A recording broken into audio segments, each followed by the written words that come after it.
Hello, my friends. I'm Jim Tolles. I'm a spiritual teacher. I want to talk about an explosion of creativity. I know there's a lot of you out there that love your creativity, and I know there's a lot of you that don't think you're creative at all. It's easy to think that creativity is something that you have or not, but really it is something cultivated. It is something that we can unlock as we unlock our minds. This is one of the elements and experiences of the spiritual path, that as we let go of ego restrictions and attachments, suddenly there is this creative element inside us that comes alive. That could be a part of somebody's initial spiritual awakening or spiritual experiences. There's this sudden sense of aliveness. It's like, wow, and my mind can see all these things and I can realize these things and I just want to create. It's a very exciting time. What is that? Why is this happening? Before I go any further, as a reminder, I'm a spiritual teacher. I blog regularly at spiritualawakeningprocess.com, and I've been doing that since 2010. And I have literally answered thousands of questions and interacted with thousands of people, all backgrounds, all education levels, all ethnicities, persuasions. I've seen a thing or two. And so I feel very confident that I can help you.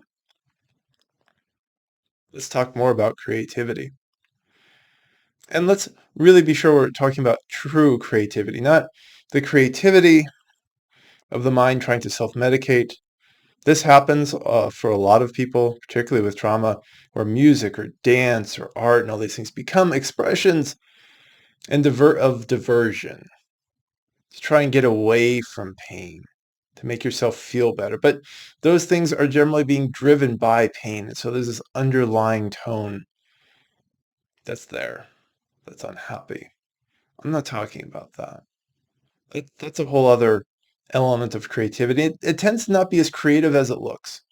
It can be interesting and different, but it's really about distracting and playing in certain parts of the mind to be separate from these other parts. So I'm talking about the creativity of wholeness. In wholeness, more of our capabilities are available to us to think in any direction. And when I talk about creativity, we could be talking about business creativity, problem-solving creativity. The way you solve problems in novel ways is a creative process. If you're trying to figure out how to code your website and you're getting stuck somewhere, but you suddenly have this inspiration, right? That's not your typical, I found this new chord playing that I like to do on my guitar creativity that people think of. You can still do the same thing with a guitar, these novel ways of exploring sound and the soundscape. And we often go through these moments of this expansion of creativity. And it's like, I had no idea my mind could do these things. And part of it is because we're starting to lose limitation. We get taught by society and then retaught by ourselves. We repeat this to ourselves, what is possible and what is impossible. And most of what we're taught is completely wrong.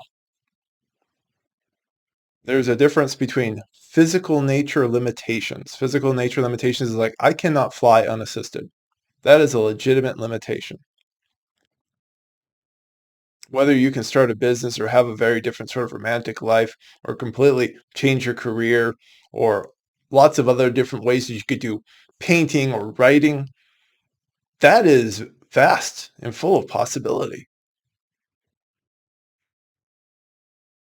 There are amazing levels of possibility. The simplest way that I say it is that whatever is possible is possible. And we get out of the business of saying what is or is not possible. The space of creativity is a space of curiosity. Oh, what is this? How does it work? How do I understand it? And a lot of our inquiry, right, that internal inquiry into understanding who are we, often spills out into this creativity. And actually, if you're in the initial phases of feeling very creative and expansive and curious, we want to take that excitement and turn it in on you. Find out more about you. How do you work? Where do these thoughts come from? It's very easy in an expansion to think everything is good and there's no inner work to do. I don't need to keep doing inner work. Look, I'm fine. I feel great, right? That's an ego thing. The ego is like, I'm feeling good, so we're good. It's a much deeper conscious choice that during an expansion you say, I'm going to focus even deeper inside. That doesn't mean we all aren't also creative in the external world at the same time. We can, but if you are a person who goes through these boom and bust cycles, if you're having all this creativity and crashing, it means there's a lot of stuff you're not resolving. And that energy really needs to go in towards you before you create some new venture out there, a new nonprofit, start a new garden. I don't know, whatever it is you're going to start.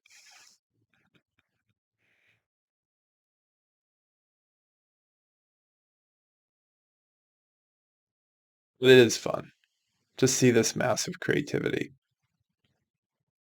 And it is inside of all of you. We can create so many wonderful things.